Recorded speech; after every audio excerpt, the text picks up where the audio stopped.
Eager to show U.S. resolve, U.S. President Donald Trump on Monday slapped what he called hard-hitting new sanctions on Iran, targeting the nation's supreme leader. The assets of Ayatollah Khamenei and his office will not be spared from the sanctions.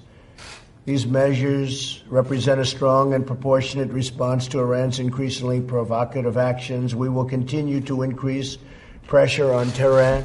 The sanctions coming after Trump's 11th-hour decision last week calling off airstrikes on Iran for the downing of a U.S. drone. I think a lot of restraint has been shown by us, a lot of restraint, and that doesn't mean we're going to show it in the future. The new sanctions aim to cut off Ayatollah Ali Khamenei's access to financial resources, potentially costing Iran billions of dollars. Tensions have been running high between Washington and Tehran since last year when the U.S. pulled out of the Iran nuclear deal and imposed new sanctions on Iran's oil sector in a campaign of maximum pressure. And I can only tell you we cannot ever let Iran have a nuclear weapon. The recent bombing of oil tankers, which Washington blames on Iran in the buildup of U.S. troops in the region, have only fanned the flames.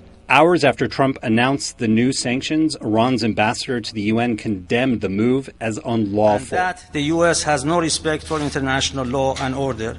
The Trump administration wants Tehran to reopen nuclear and ballistic missile talks, saying the 2015 deal did not go far enough.